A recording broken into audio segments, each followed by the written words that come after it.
ارزق نے غفلت میں آپ کے سیدھے ہاتھ پر تلوار ماری اور وہ ہاتھ کٹ گیا. پھر آپ نے مشق کو الٹے ہاتھ میں لے لیا. پھر کسی ظالم نے تیر مار کر وہ مارا، وہ بھی کٹ گیا. پھر آپ نے حضرت عباس نے مشق کو دانتوں سے پکڑ لیا اور گھوڑے کو دوڑایا. اگرچہ دونوں ہاتھ کٹ چکے تھے اور جسم میں سدا زخم لگ چکے تھے، لیکن آپ مشق کو سینے سے لگائے تھے اور تمنا تھی کہ بچوں تک پانی جائے. ناگاہ ایک تیر مشق پر لگا، پانی بہنا شروع ہوا. آپ کی آس ٹوٹ گئی. اس پہ جیسے ہی تیر لگا، مشق تو جو آپ دانتوں سے پکڑے ہوئے تھے مشق کو، اتنے بہادر تھے کہ دانتوں سے بھری مشق کو پکڑ رکھا تھا، اور وہ جب آپ کے وہ تیر لگا اور اس میں سے پانی بہنے لگا تو آپ کی آس ٹوٹ گئی. آنسو بہنے لگے. چونکہ ہاتھوں سے خون بہ نکل چکا تھا، بے ہوشی شروع ہو گئی تھی. گھوڑے سے گرے، آواز دی، یا آقا ادرکنی ادرکنی، بھائی جلدی آئیے جلدی آئیے. حضرت امام کے کان میں بھائی کی آواز پہنچی اور جلدی آ کر دیکھا حضرت عباس خاک و خون میں لتھڑے ہوئے پڑے ہیں. فرمایا تم نے میرے دل کے ٹکڑے ٹکڑے کر دیے. حضرت عباس شہید ہو چکے تھے. اب امام کے پاس سوائے شہزادہ علی اکبر، بیمار امام زین العابدین اور شیر خوار شہزادہ علی اصغر کے کوئی نہ تھا. جوان بیٹے کو شہید ہوتا دیکھ مگر عشق محبوب حقیقی میں آپ نے قربانی بھی پیش کی. بیٹے کو اپنے ہاتھ سے سنوارا، گھوڑے پر سوار کیا، ذرا پہنائی، شیر خدا کا پٹکا کمر میں باندھا. حضرت زینب نے ان کی پرورش کی تھی اور ان کی عاشق تھی، اپنے بیٹوں کو قربان کر چکی تھی مگر اب تک نہ کی. مگر حضرت علی اکبر کا دعو ایسا تھا کہ ضبط نہ کر سکیں اور روئیں، اور علی اکبر کو چپٹا کر روئیں. حضرت علی اکبر کو روتا چھوڑ کر میدان جنگ میں روانہ ہو گئے. دل صاحب اولاد سے انصاف طلب ہے، دنیا میں پسر باپ کی زینت کا سبب ہے. اولاد کا ہونا بھی عجب بخشش رب ہے، یہ سچ ہے مگر داغ بھی بیٹے کا غضب ہے. رونے کی الجا ظلم نیا کرتی ہے تقدیر، شبیر سے اکبر کو جدا کرتی ہے تقدیر. بیٹا بھی وہ بیٹا کے ہم شکل پیغمبر، اخلاق میں مانند حسن زور میں حیدر. خوش خصلت و خوش سیرت و خوش وضع دلاور، معشوق جہاں رونق دی عاشق داور. انصاف سے سب صاحب اولاد بتا دیں، کس طرح سے اس بیٹے کو مرنے کی رضا دیں. اب وہ ان کا انہوں نے نقشہ پیش کیا ہے ان اشعار میں کہ جو بھی صاحب اولاد ہیں وہ یہ بتا دیں کہ دنیا میں بیٹے سے بڑھ کے اور کوئی چیز نہیں ہوتی. حیدر کی طرح سے خوش خصلت و خوش سیرت و خوش وضع دلاور، معشوق جہاں رونق دی عاشق داور. انصاف سے سب صاحب اولاد بتا دیں کہ جو بھی اولاد والے ہیں وہ یہ بتا دیں کہ کس طرح سے اس بیٹے کو ہم اپنے سے جدا کریں. لیکن ایک یہ تقدیر کا کھیل ہے کہ آپ کو بھی ایسی عمر میں 18 برس کے کم سن بیٹے کو اور جو ہم شکل نبی ہے اس کو جدا کر رہے ہیں، اور صرف اب آپ کے پاس سوائے 6 مہینے کے علی اصغر کے اور کوئی نہیں ہے اور آپ اکیلے ہیں. اس وقت شہزادہ علی اکبر 18 برس کے تھے. صورت بالکل حضور صلی اللہ علیہ وسلم سے ملتی تھی اور آواز و لہجہ بھی وہی تھا. اہل مدینہ کو جب حضور کو دیکھنے کی زیارت کی تمنا ہوتی تھی تو وہ آپ کے پاس آتے تھے، آپ کو دیکھتے تھے، آپ کی تقریر سنتے تھے.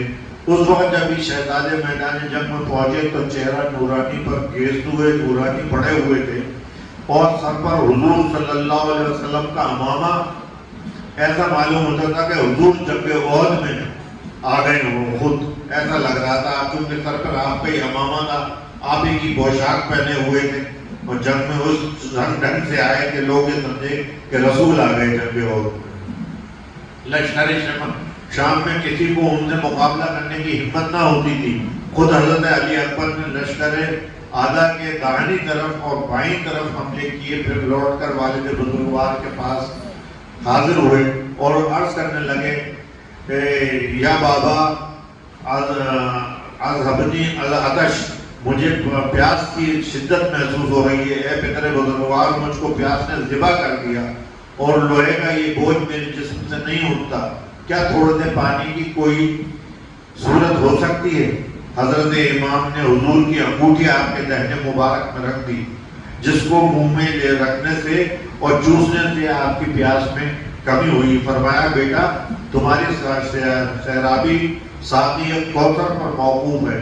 یہ خوشخبری سن کر آپ دوبارہ لڑائی کو چلے گئے۔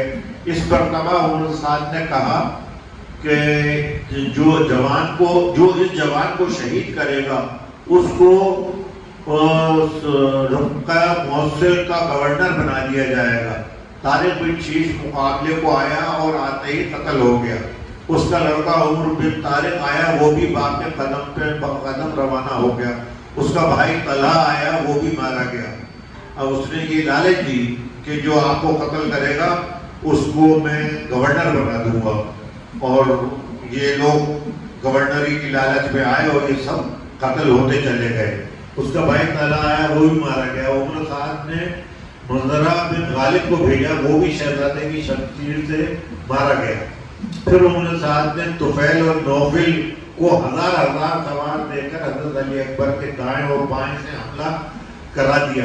اس وقت شہزادے کا یہ حال تھا جیسے شیر نر بکریوں کے گلے پر حملہ کرتا ہے، جدھر رخ کرتے تھے میدان ادھر صاف ہو جاتا تھا۔ پھر اس نے یہ کیا کہ ایک آدمی لڑنے کے لیے آتا ہے، اس نے 1000 آدمی سیدھی طرف، 1000 آدمی الٹی طرف، اور یہ کہا کہ 1000 آدمی آ کے آپ اس پہ حملہ کرو۔ اب ایک سے یہ کام نہیں آئے گا اور یہ پورے لشکر کو ختم کر دیں گے اگر ان کو اسی طریقے سے کر دیا۔ اور شہزادے کا یہ حال تھا کہ وہ جیسے بکریوں کے جھنڈ میں بھیڑیا دوڑتا ہے، ایسے شیر کی طرح سے وہ بکریوں کے جھنڈ پہ وہ کر رہے تھے اور صفحے کی صفحے کاٹتے چلے جا رہے ہیں۔ شہزادے کے حملے حیدری دیکھ کر دشمن شرمندہ ہو گیا۔ ایک مرتبہ پھر والد کی خدمت میں آئے، زیارت کر کے میدان جنگ میں پہنچے اور دانی اور بائیں طرف کے حملے کیے، بہتوں کو واصل جہنم کیا۔ اب جسم مبارک پر سینکڑوں زخم لگ گئے اور خون کے فوارے جاری ہو گئے۔ اسی حالت میں اپنے نمیر کے نیزے سے جناب مرہ کی تلوار نے آپ کو گھوڑے پر سے گرا دیا۔ اس وقت آپ نے آواز دی، یا ابتا ادرکنی۔ جناب امام آواز سن کر بادل بے قرار چشم اشکوار میدان میں آئے اور جام بلک بیٹے کو اٹھا کر خیمہ حرم میں لائے اور ان کا سر اپنے آغوش شفقت پر رکھا۔ فرمایا بیٹا آنکھیں کھولو، اپنے دل شکستہ باپ سے کچھ تو بولو۔ شہزادے نے آنکھیں کھولی اور مسکرائے، اتنا کہا، اے والد بزرگوار، حضور صلی اللہ علیہ وسلم تشریف فرما ہیں، آپ کے ہاتھ میں شربت کے 2 پیالے ہیں، ایک مجھے رحمت فرماتے ہیں، میں عرض کرتا ہوں کہ یہ دونوں مجھے دے دیے، بہت پیاس ہے۔ آپ فرماتے ہیں کہ تم ایک تو پیو، اسی سے تم شراب ہو جاؤ گے، دوسرا تمہارے باپ کے لیے رکھا ہے جو ابھی تھوڑی دیر میں ہم سے آ کے ملنے والا ہے، وہ یہ دوسرا گلاس جو ہے ان کے لیے۔ اتنا کہہ کر ہمیشہ کی آنکھیں بند کر لی۔ ان اللہ و انا الیہ راجعون۔ حضرت علی اکبر کی وفات حضرت آیات پر زنانہ حرم خصوصاً حضرت ثانی زینب، شہزادی زینب، بی بی لیلہ، والدہ حضرت علی اکبر کا جو حال تھا وہ بیان کرنے کے قابل نہیں ہے، نہ الفاظ میں آ سکتا ہے۔ حرم میں حضرت علی اکبر پر زنان حرم نالہ و فریاد کر رہے تھے، مگر ایسا بھی ایک وجود تھا جسے میدان جنگ اور بھائیوں کی شہادت کی کچھ خبر نہ تھی۔ ماں کی گود میں پیاس کی وجہ سے دم توڑ رہا تھا۔ حضرت امام کی نظر پڑی، دل نے کہا کہ یہ آخری تحفہ بھی پیش کر دوں۔ گود میں اٹھا لیا اور میدان جنگ میں پہنچ کر لشکر مخالف کو مخاطب کر فرمایا، تم مجھ سے بیعت پلید چاہتے ہو، میں موجود ہوں، جو تمہارے جی میں آئے میرے ساتھ کرنا، مگر یہ شیرخوار بچہ جو پیاس سے جہاں بلب ہے، اس کی ماں کا دودھ خشک ہو گیا ہے، رسول خدا سرور کونین کی نسبت کا خیال کرو، اور اگر تم لوگوں میں کچھ بھی انسانیت ہے تو ایک چلو پانی اس بچے کے حلق میں ڈال دو۔ یہ حضرت علی اکبر کی بات ہو رہی ہے۔ اگر تم لوگوں میں کچھ بھی انسانیت ہے تو ایک چلو پانی اس کے حلق میں ڈال دو۔ یہ ساقی کوثر کا ہوتا ہے۔ عمر سعد بدنہاد نے کہا، ہم سے پانی کی امید نہ رکھو، تمہاری درد بھری تقریر ہمارے دل پر کچھ اثر نہیں کرتی۔ اتنے میں حرملہ بن کامل لعنت اللہ نے ایک تیر تاک کر مارا کہ آپ علی اصغر کے گلے سے پار ہو کر حضرت امام کی بازو میں بے وقت ہو گیا۔ بچے نے ایک مرتبہ تڑپ کر جان دے دی۔ حضرت امام کے بازو سے خون کا فوارہ جاری ہوا، کھینچ کر تیر نکال دیا۔ دامن سے خون پھولتے ہوئے خیمے میں آئے اور ماں کی ممتا بھری گود میں ڈال دیا۔ فرمایا تمہارا علی اصغر شراب کوثر سے سیراب ہو گیا۔ ذکر شہادت فخر اسماعیل و زکریا، یحییٰ قتیل شمشیر کرب و بلا، قرۃ العین رسول الثقلین، شہزادہ کونین سیدنا حضرت امام حسین علی جدہ علیہ السلام۔ وہ سلام پڑھیے حسین پر کہ بہشت جس کا صلہ ملے، وہ سلام پڑھیے حسین پر کہ بہشت جس کا صلہ ملے۔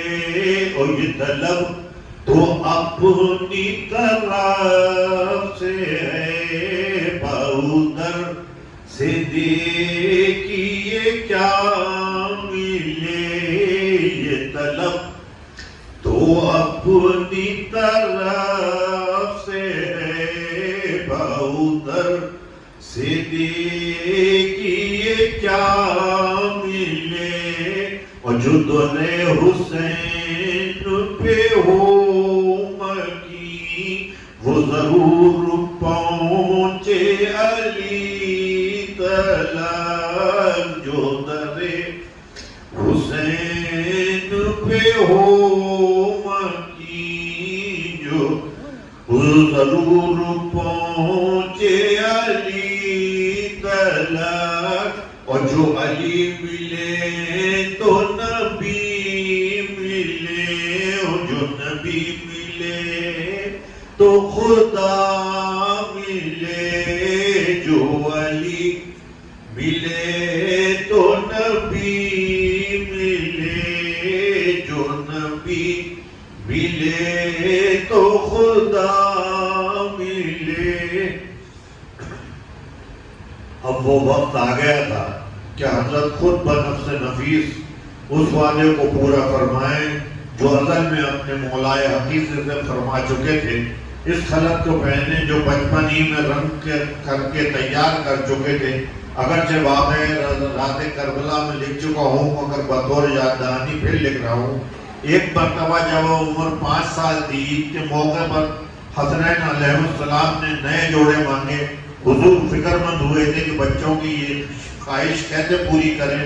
بحکم پروردگار حضرت جبرائیل علیہ السلام 2 بہشتی جوڑے لائے، مگر وہ سفید تھے۔ دونوں صاحبزادے چاہتے تھے کہ رنگین ہوں۔ یہ مشکل پیش آئی تو حضرت جبرائیل علیہ السلام نے عرض کیا کہ یہ خواہش ابھی پوری ہو جاتی ہے، میں پانی میں ڈالتا ہوں، سرور عالم ان کپڑوں کو تر کریں، صاحبزادے جس رنگ کو پسند کریں گے وہ اسی رنگ کے ہو جائیں گے۔ چنانچہ ایسا ہی کیا گیا۔ امام حسن نے سبز اور امام حسین نے سرخ رنگ پسند کیا۔ وہ کپڑے خود بخود اس رنگ میں ہو گئے جو صاحبزادوں نے پسند کیے تھے۔ اس وقت حضرت جبرائیل علیہ السلام نے حضور کو خبر دی کہ یہی رنگ دونوں کے ازل میں مقرر ہو چکے تھے۔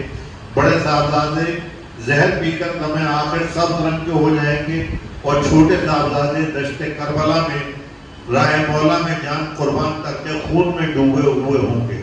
علامہ طبری تفسیر کبیر میں لکھتے ہیں کہ صحابی وحی قلبی جب حضور کی خدمت میں آتے تھے تو کوئی میوہ جب وہ آستین میں صاحبزادوں کے لیے رکھ کر لاتے تھے۔ ایک مرتبہ حضرت جبرائیل علیہ السلام بصورت وحی قلبی حضور کے پاس بیٹھے تھے۔ صاحبزادے آئے تو ان کو وحی قلبی سمجھ کر ان کی گود میں بیٹھ گئے اور ان کی جیب اور آستین ٹٹولنے لگے۔ حضور صلی اللہ علیہ وسلم نے چاہا کہ ان کو حضرت جبرائیل علیہ السلام گود سے اٹھا لیں۔ حضرت جبرائیل علیہ السلام نے عرض کیا یا رسول اللہ ان کو کچھ نہ کہیے، میں وہی ہوں کہ اللہ کے حکم سے ان کی والدہ کی چکی پیسا کرتا تھا اور بچپنے میں ان کے پالنے کو ہلاتا تھا، لوری دے کر سلایا کرتا تھا۔ حسن و حسین آج اگر میری گود میں ہیں تو کیا حرج ہے، مگر یہ تو بتائیے وہ میری جیب اور آستین میں کیا ڈھونڈ رہے ہیں؟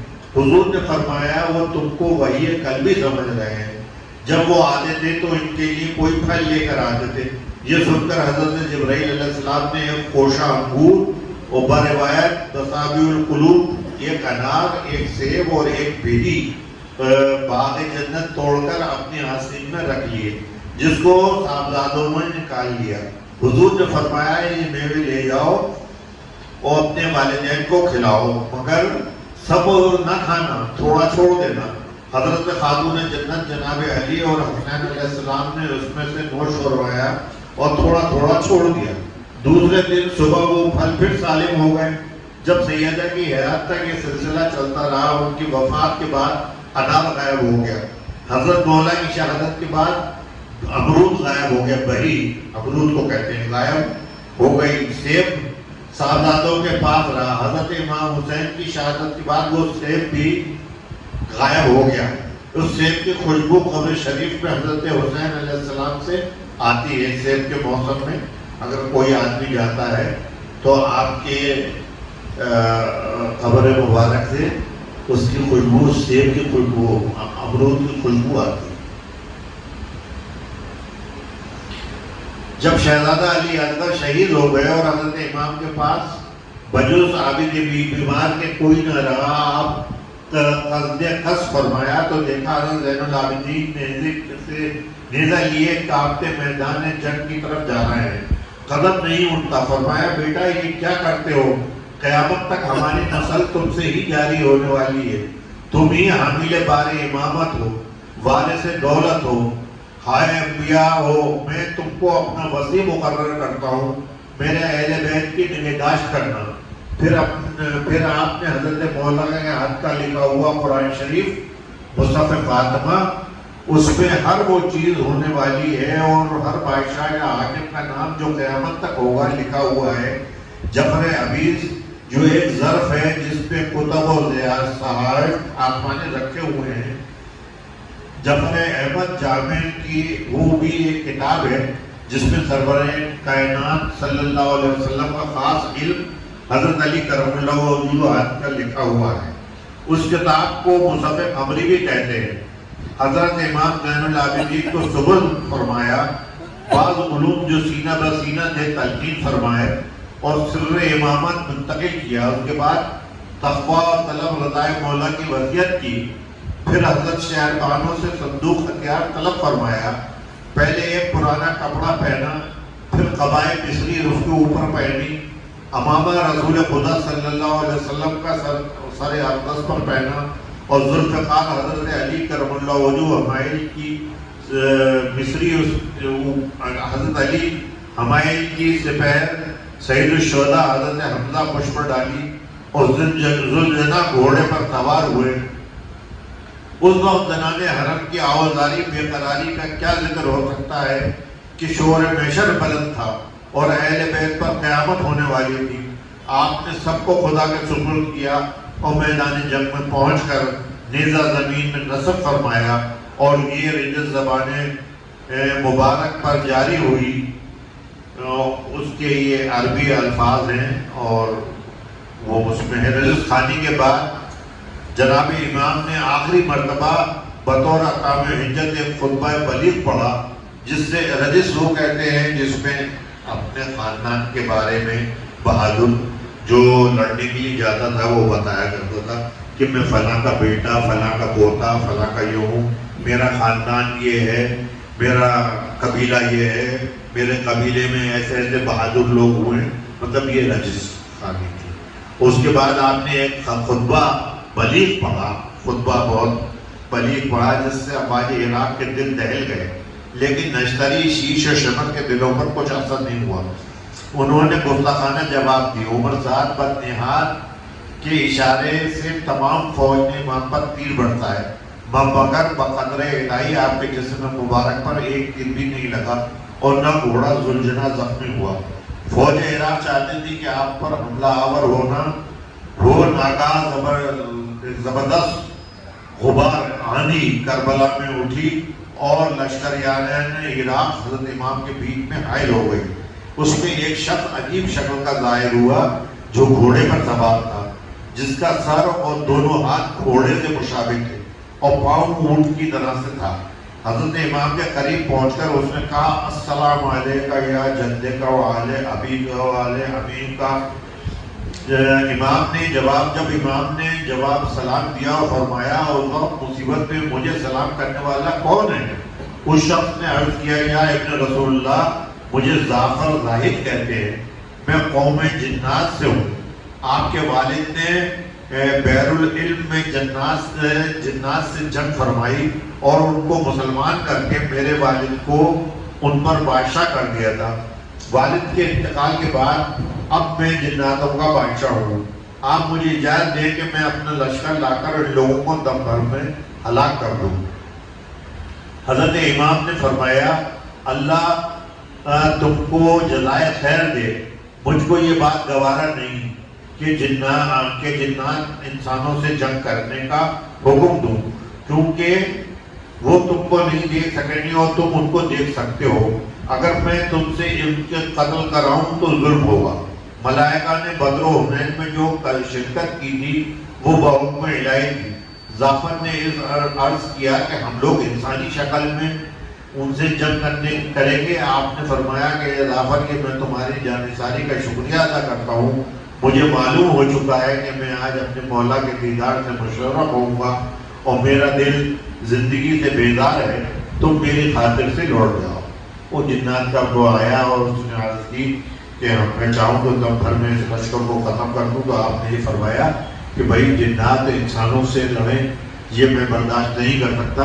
تو اس نے پھر یہ کہا کہ ہم جناتوں کی شکل میں انسانوں کی شکل میں ہم لڑیں گے، ہم جناتوں کی شکل میں نہیں لڑیں گے کہ جو ہمیں وہ لوگ دیکھ نہیں سکے.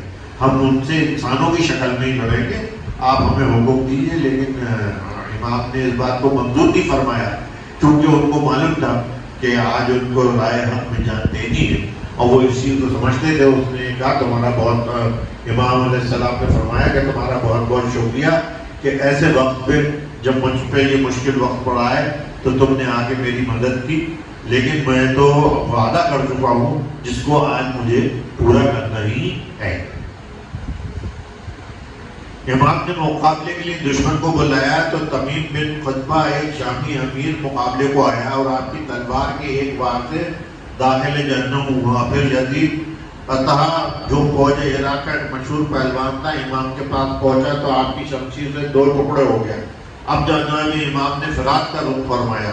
اگرچہ انہوں نے ساتھ نے تمام فوج کو حکم دیا تھا کہ آپ کو پانی تک نہ پہنچنے دیں، مگر یہ حیدر کرار کے فرزند کسی کے روکے کیا روک سکتے تھے. لڑتے لڑتے ایک ہی حملے میں فرات پر دم لیا. چاہا کہ ذوالجناح کو پانی پلائیں مگر اس گھوڑے نے جو نبی و ولی امام کی سواری میں رہا ہو 1000 آدمیوں سے اچھا تھا، کیونکہ حضور کا گھوڑا. مگر گھوڑے نے جو نبی اور ولی امام کی سواری میں رہا ہو 1000 آدمیوں سے اچھا تھا. پانی کی طرف منہ پھیر لیا بغیر اپنے آقا اور ان کے اہل بیت کے سیراب ہوئے پانی پینا گوارا نہ کیا. اتنے میں کسی شخص کی آواز آئی کہ کان میں پہنچی جو یہ کہہ رہا تھا کہ خیمہ لوٹ لو. یہ سنتے ہی آپ پلٹ پڑے اور خیام عرب تک پہنچے. 400 دشمنوں کو تحت دیکھ کیا. 400 دشمنوں اور گھوڑے سے اتر کر خیمے پر تشریف لے گئے اور حضرت عابد بیمار کو سینوں سے لگایا.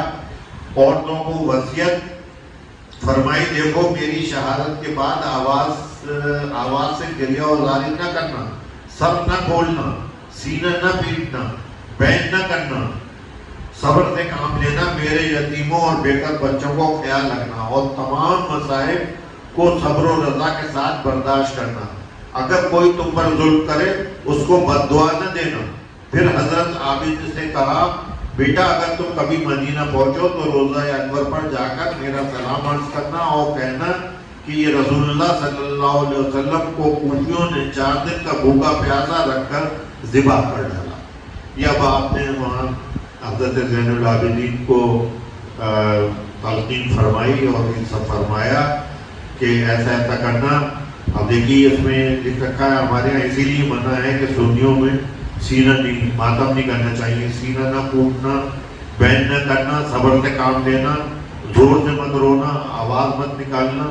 یہ سارے کر کے اور پھر انہوں نے کہا کہ تم مدینے پہنچو تو میرا سلام عرض کرنا جد بزرگوار کی خدمت میں، اور کہنا کہ حسین کو کوفیوں نے 4 دن کا بھوکا پیاسا رکھ کر ذبح کر ڈالا. اس کے ننھے بچے اور تمام عزیر و اقارب کربلا کی تپتی ہوئی زمین پر تیروں اور تلواروں سے مارے گئے. ان لوگوں نے آپ کی عزت اور حرمت کا کچھ خیال نہ کیا، اور اس گلے پر جس کو آپ پیار کرتے تھے خنجر چلا دیا، اور جس پیشانی پر آپ بوسہ دیتے تھے اس پر تیر بڑھتا ہے، اور اس حسین کو آپ کے کندھے پر بٹھاتے تھے اس پر تیر بڑھتا ہے، اور جس کے لیے جبرائیل جنت سے پھل لایا کرتے تھے اس کو کوفیوں نے مرتے دم تک ایک قطرہ پانی کا نہیں دیا. یہ سب اس لیے ہوا کہ اس نے آپ کی عزت، رسالت اور اپنے منصب امامت کا خیال لحاظ رکھا، اور ایک فاسق و فاجر کی بیعت سے انکار کیا. امید ہے کہ آپ ضرور اس سے خوش ہوں گے. پھر مدینے والوں سے میرا سلام کہنا، اور کہ یہ کہہ دینا کہ جب غربت اور مصیبت میں گرفتار ہوں تو میری مصیبت کو یاد کر لینا، اور کسی کو مقتول دیکھیں تو میرے کٹے ہوئے سر کا تصور کریں، اور جب کسی پیاسے اور ٹھنڈے پانی کو پیتا ہوا دیکھیں تو میری پیاس کو بھی یاد کر لیں. اس کے بعد آپ نے حضرت عابد بیمار کو رضا و تسلیم، صبر و استقلال، استقامت کی وصیت فرمائی، اور خیمے سے نکل کر میدان جنگ میں پھر تشریف لائے، اور فوج عراق کو مخاطب کر کے فرمایا، اے لوگوں دیکھو میں کون ہوں، کس خاندان کا چشم چراغ ہوں. میں اسی جد کا نوازا ہوں جس کی شان یہ ہے، آدم کو غم و رنج کے اماں سے نکالا، اور نوح کی کشتی کو بھی طوفان سے نکالا، یوسف کو گرفتاری زندان سے نکالا، یعقوب کو قید غم ہجراں سے نکالا، اور فرعون پہ موسیٰ عصا دے کے سفر دی، اور قتل کے پہلے سے مسیحا کو خبر دی. اور میرا یہ مرتبہ ہے کہہ دوں کہ سرک یہاں سے تو دریا ابھی ہٹ جائے، تو حکم کہ تو ابھی خاک سے دو حکم ہوا کو تو ابھی خاک سے پٹ جائے، یوں رات بھی کڑکے کے جگر شیر کا پھٹ جائے، یوں زلزلہ آئے کہ زمین رنگ کی الٹ جائے، برباد یہ سب خرمن ہستی نظر آئے، اور بارہ کی طرح آگ برستی نظر آئے. اف کر دوں تو سب فوج کے نیزے ابھی جل جائے، پھل برچیوں کے شمع کی مانے بھی بکھر جائیں، تلواریں تڑپ کر ابھی قبضوں سے نکل جائیں، اور تم کو نیام اژدہے بن بن کے نکل جائیں. پرواز کرے تیر پرندوں کی طرح سے، اور پھنس جاؤ کمانوں میں کمندوں کی طرح سے. یہاں یہ ایک تمثیل شائعہ پیش کیا جا رہا ہے. جنگ شروع ہونے سے پہلے جب حضرت امام نے رخصت کے کلمات اہل حرم سے فرمائے، اس سے پہلے اپنی بہن شہزادی زینب سے فرمایا، ظہر کا وقت ہے، صحرائے کربلا میں تپش سے خیمے کی قناتوں سے آگ کی لپٹیں نکل رہی ہیں، پانی بند ہوئے، آج چوتھا دن ہے. حضرت امام زنان نے خیمے میں تشریف لائے، دیکھا سب کے چہروں پر بھوک و پیاس کی شدت سے ہوائیاں اڑ رہی ہیں، ہونٹ خشک ہیں. آنے والے حالات کے خیال سے یاس و حرمہ کا عالم طاری ہے. آپ نے اپنی بہن زینب سے کہا، بہن اگر تمہاری رائے ہو تو پلید کی بیعت کر لوں، کیوں تمہاری تکلیف دیکھی نہیں جاتی؟ میرے بعد تم پر اور کیا ظلم و ستم ہوں گے، بیعت کر لوں گا تو یہ مصیبت ٹل جائے گی. اکیلے اور بے یار و مددگار بھائی کی زبان سے یہ کلمے سن کر بی بی زینب نے اپنے دوپٹے کو پیشانی سے اونچا سرکایا، اور بنی ہاشم کی تیوری سے جوش میں آ کر، غصے میں آ کر، بھائی تم میرا امتحان لیتے ہو؟ ہاشم کی گھرانے کی لڑکی کم ہمت نہیں اور ڈرپوک نہیں ہوتی، اور وہ اپنی آن اور حق کی حمایت میں جان کی کچھ حقیقت نہیں سمجھتی ہے. بھائی جاہلیت کے زمانے میں عرب کی عورتیں بچے کی پیدائش کے وقت سب سے بڑی آرزو یہ کرتی تھی کہ یہ بچہ میدان جنگ میں تلوار چلانے والا، خون میں نہلانے والا اور نہانے والا ہو.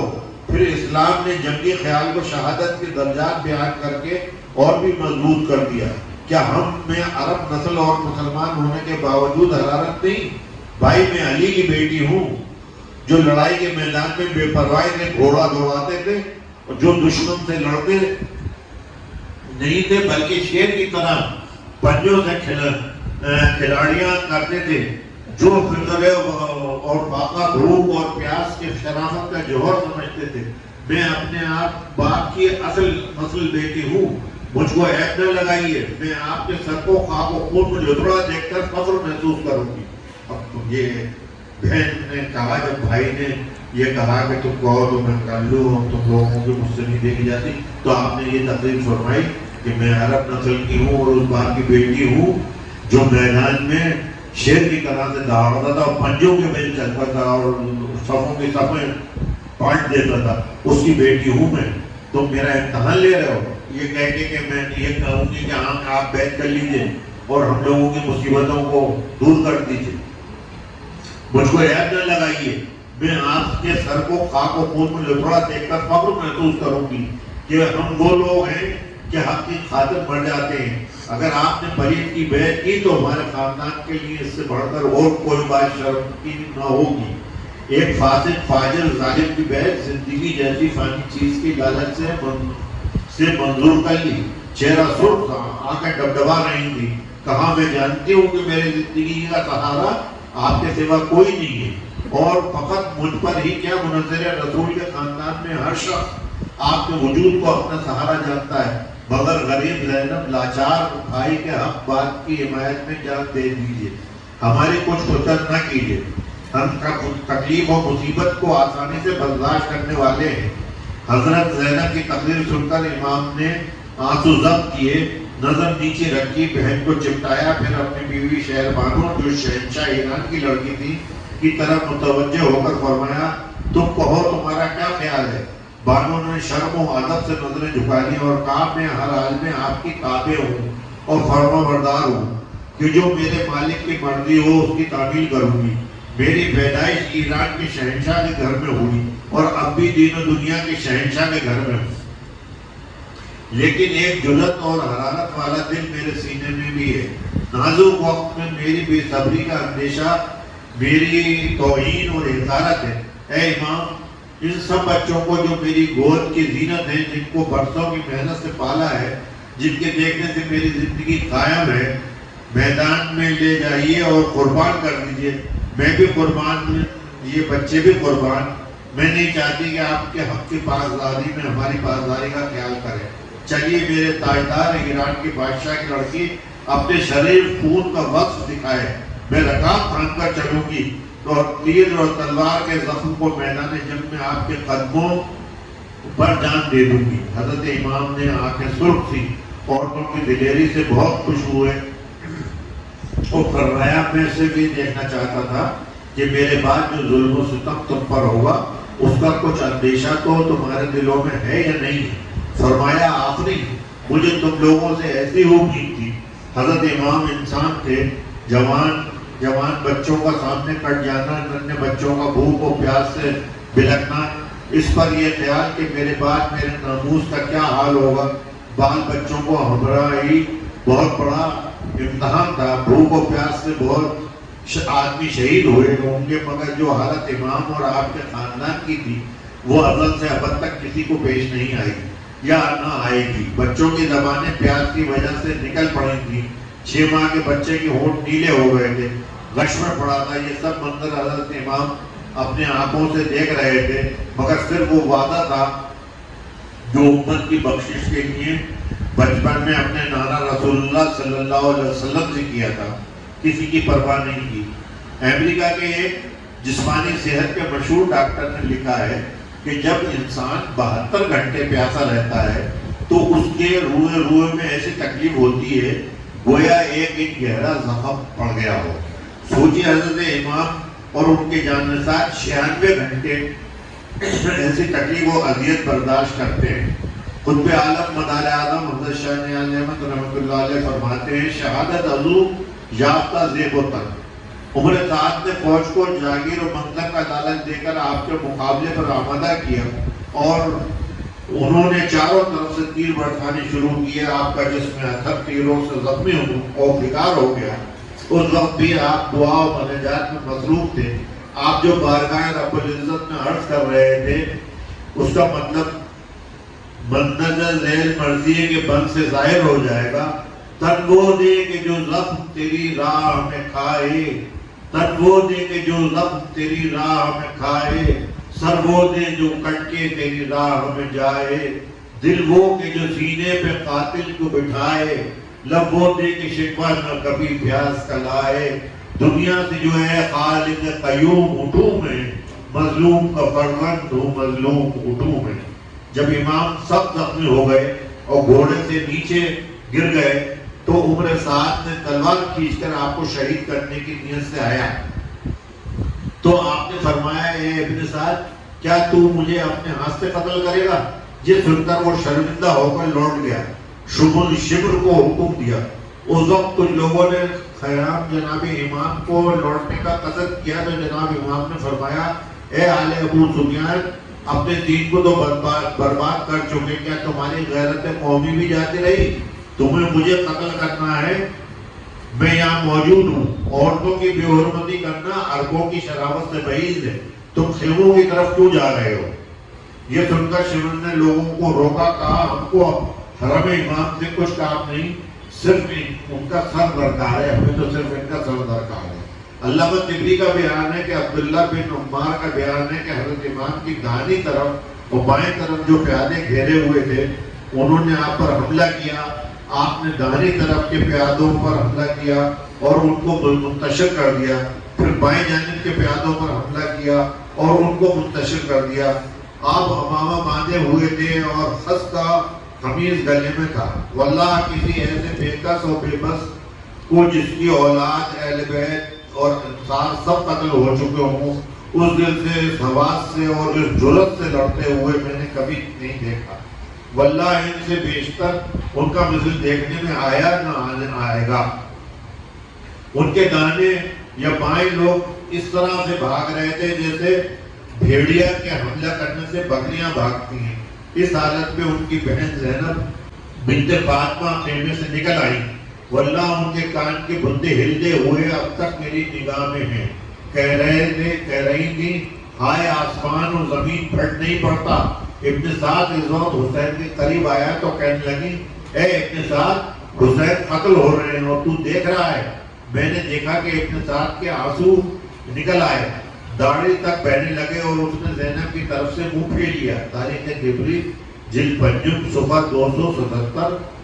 یہ مطبوعہ تبلیغ دیوبند، یہ طبری کا بیان ہے. یہ طبری وہ شخص ہے جو اس وقت خود موجود تھے اور کربلا کے میدان میں تھے. انہوں نے آنکھوں دیکھا حال یہ اپنے تاریخ طبری میں لکھا ہے، جس کی 6-7 جلدیں ہیں. انہوں نے پورا حال لکھا ہے اور خود انہوں نے وہ دیکھا تھا. آپ کے جسم میں اثر پر 70 زخم آ چکے تھے. اب ایک تیر پیشانی پر لگا اور خون کا فوارہ جاری ہوا تو اس خون کو روح انور اور ریش مبارک کو ملتے تھے اور فرماتے تھے میں اسی صورت سے حضور صلی اللہ علیہ وسلم کے پاس جاؤں گا اور تم لوگوں کے کارنامے سناؤں گا. آپ نے ذوالجناح گھوڑا بی بی شہر بانو اس پر سوار ہو گئی اور وہ ان کو لے کر کہیں چلا گیا. پھر اس کا اور حضرت شہر بانو کا پتہ نہ چلا. بہر المصائب میں لکھا ہے کہ وہ گھوڑا کوہستان میں پہنچا اور حضرت شہر بانو کی دعا سے پہاڑ پھٹ گیا اور میں گھوڑے کے اس میں داخل ہو گئی. یہاں 2 روایتیں ہیں. ایک روایت یہ ہے کہ امام نے آخر وقت میں اپنا گھوڑا ذوالجناح بھیج دیا، اس میں شہر بانو چلی گئی اور وہ پہاڑ کی طرف ہوئی اور پہاڑ پھٹ گیا اور ان کے اندر داخل ہو گیا. دوسری روایت یہ ہے کہ آپ کے شہادت کے بعد ذوالجناح گھوڑے نے سر پٹک کے اپنا اور وہیں وہ میدان میں ختم ہو گیا اور شہر بانو جو تھی وہ اسیران اس کے ساتھ تھی، اسیران کربلا جو تھے ان کے ساتھ تھی. ابھی 2 روایتیں ہیں اور جہاں تک ممکن ہے وہ یہی روایت سچی ہے میرے حساب سے کہ آپ ساتھ میں تھی، کیونکہ آپ ساتھ میں نہیں تھی اور ساتھ میں سارے حالات دیکھے. ساتھ میں اور ازواج مطہرات بھی تھی، حضرت زینب بھی تھی. اب سنان بن انس نے نیزہ آپ کی پشت مبارک پر مارا، آپ سر پر سجود ہو گئے، خولی بن یزید چاہتا تھا کہ سر اقدس تو ان سے جدا کرے، مگر جسم کانپنے لگا، پیچھے ہٹ گیا۔ آخر نماز ظہر کے وقت شبر نہیں آپ کے سینے مبارک پر چڑھ گیا۔ آپ نے آنکھ کھول کر فرمایا تو کون ہے؟ شبر نے نام بتایا۔ آپ نے اس کے سور کے سے دانت نکلے ہوئے دیکھے، فرمایا بے شک تو میرا قاتل ہے۔ حضور صلی اللہ علیہ وسلم نے رات کو خواب میں میرے قاتل کی جو علامتیں بتائی تھی وہ تجھ میں موجود ہیں۔ فرمایا تھا کہ کل ظہر ہمارے ساتھ پڑھو گے۔ فرمایا جب سے میں نے نماز شروع کی ہے آج تک کوئی نماز میری قضا نہیں ہوئی، مجھ کو 2 رکعت پڑھنے دے۔ وہ آپ کے سینے سے اترا اور آپ نے نماز کی نیت باندھی۔ جس وقت سر اقدس سجدے میں جھکا اس وقت اس دوزخی نے آپ کو شہید کر دیا۔ انا للہ و انا الیہ راجعون۔ ویسے تو کسی کی ہمت نہیں تھی، لیکن آپ جب سجدے میں گئے تو آپ کو شہید کر دیا۔ حضرت امام علیہ السلام نے وہ کر کے دکھایا جو اللہ نے حضور صلی اللہ علیہ وسلم سے فرمایا تھا، فَصَلِّ بِرَبِّكَ وَانْحَرْ، تم نماز پڑھو اور قربانی کرو۔ اس لیے آپ نے نماز میں اپنی قربانی پیش کی۔ اس واقعے ہوش ربا پر آسمان پر فرشتوں نے آؤ پکا برپا کی، عرش الہی ہل گیا، آسمان سرخ ہو گیا، زمین میں زلزلہ پیدا ہوا، پرندے آسمان پر پراگندہ اڑ رہے تھے اور اپنی زبانوں میں نالہ و فریاد کر رہے تھے، مچھلیاں دریائے فرات سے تڑپ تڑپ کر نکل گئیں اور خاک پر لوٹ لگی اور چاروں طرف سے روٹنے پیٹنے کی آوازیں آ رہی تھیں، مگر رونے والا کوئی نظر نہیں آتا تھا۔ جنات نوحہ کرتے تھے۔ شواہد النبوت میں ہے کہ قبیلہ بنی طے کے لوگوں نے وہ نوحہ سنایا جو جنات پڑھتے تھے۔ شہادت کا بیان ختم ہوا اور تقریر بھی ختم ہوئی۔ آپ نے دیکھا کہ کس طرح سے اس مجلس میں ہم لوگوں نے شہادت کے بیان سنے، اور میں اس مجالس کی برکت سے یہ اللہ سے دعا کرتا ہوں کہ امام کے صدقے میں ہماری جو مشکلات ہیں، جو پریشانیاں ہیں، ان کو دور فرما، جو اولاد جن کے نہیں، جو بے اولاد ہیں ان کو اولاد صالح عطا فرما، جو بیمار ہیں ان کو شفا عطا فرما، جو بے روزگار ہیں ان کو روزگار عطا فرما۔ آج کے دن کی برکت سے کہ امام کے شہادت کے صدقے میں ہماری اللہ تعالیٰ جو پریشانیاں ہیں ان کو دور فرما، جو ہماری بچیاں گھروں میں بیٹھی ہیں جن کے رشتے نہیں آئے، غیب سے ان کے رشتے آ جائیں، اور جو حالات ایسے نہیں ہیں جن کے ماں باپ شادیاں کر سکیں، غیب سے اللہ تعالیٰ ان کو اس کی عطاعت فرمائے اور کہ وہ اپنی بچیوں کی شادیاں کر دیں، اور ہمیں ایمان پہ قائم رکھے، اور ایمان پہ وہ بھی اس ایمان پہ جو حسینی ایمان ہے اس پہ ہم لوگ قائم رہیں، اور ہم ہمیشہ حق کے آگے سر نہ جھکائیں اور باطل کے آگے کبھی اپنے وہ جو جھکنے نہیں دیں، اور حق کے سامنے سینہ سپر رہیں اور سینہ اٹھا کے بات کریں، اور ہم سے کوئی ایسی لفزش نہ ہو جو ہمیں قیامت کے دن شرمندہ کرے، یا ہم اپنے نبی صلی اللہ علیہ وسلم کے سامنے شرمندہ ہوں کہ ہم نے آپ کے نوازے کے لیے کچھ نہیں کیا۔ یہ ہندوستان ہے، آخر وقت میں آپ نے ابھی میں نے سنایا کہ امام حسین علیہ السلام نے یہ دعا کی اور یہ ان سے کہا کہ اگر تم مجھے جانے دو تو میں بلاد ہند چلے جاؤں گا، یہاں عاشقان حسین موجود ہیں، ہم کوئی ایسا کام نہیں کریں جو اس کے خلاف ہو، اور ہمیں چاہے کتنے ہی کوئی لوگ بھڑکائیں یا کچھ کریں، ہم ان کے بھڑکائے میں نہیں آئیں، اور امام کی محبت کو اپنے دل میں اسی طرح سے رکھیں جس طرح سے اس زمانے کے لوگوں نے امام کے لیے اپنی جانیں قربان کی ہیں، وہی جذبہ ہمارے دل میں موجود ہو، اور ہم امام کی محبت میں رہیں، چاہے یہ وہابی ہوں یا کوئی بھی ہوں، کوئی کسی بھی فرقے کے لوگ ہوں، وہ اس کے لیے ہمیں یہ اکسائیں کہ یہ محرم داری حرام ہے، اس کو آپ اس کو مت اپنائیے، یا یہ چیز جائز نہیں ہے، آپ اس کی پرواہ مت کیجیے اور ان کی بات کو درگزر کر دیجیے۔ آپ کے آباء و اجداد نے جو کیا ہے اور جس طرح سے حسینی رہے ہیں، حسینی مذہب رہے ہیں، وہ کریے۔ اسلام زندہ ہوتا ہے ہر کربلا کے بعد۔ وہ بات ہے کہ قتل حسین اصل میں مرگ یزید ہے، اسلام زندہ ہوتا ہے ہر کربلا کے بعد. تو یہ جو ہماری جو ہر کربلا جو ہے وہ یہی ہے کہ ہر سال کی جو مجلسیں ہوتی ہیں یہ اسی میں اسلام زندہ ہوتا ہے اور ہماری محبت جاگتی ہے. آپ پورے سال امام کا غم منائیے، ان صرف 10 دنوں میں ہی نہیں، پورے دن امام کے دن ہیں، سب امام کے صدقے میں ہیں. اللہ تعالیٰ آپ کی جو جائز مرادیں ہیں وہ پوری فرمائے. ان اللہ ملائکتہ یصلون علی النبی یا ایھا الذین آمنوا صلوا علیہ وسلموا تسلیما. اللهم صل علی سیدنا محمد وسلم. سبحان ربک رب العزۃ عما یصفون وسلام علی المرسلین والحمد للہ. صدقہ رسول پاک کے رنج سے نجات،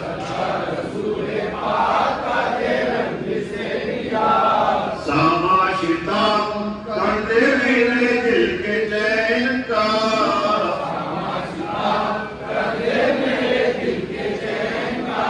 پروردگار واسطہ پونے حسین کا،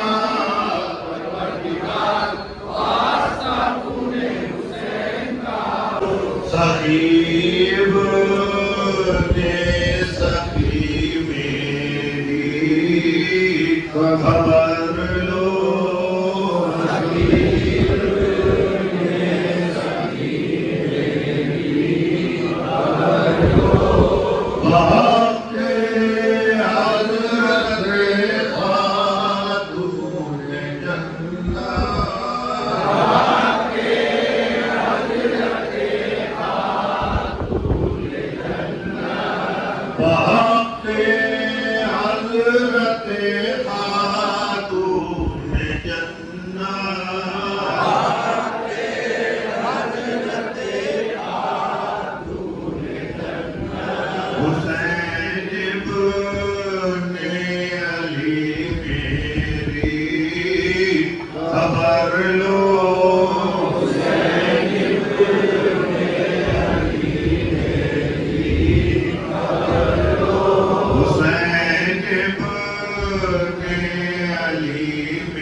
Amen.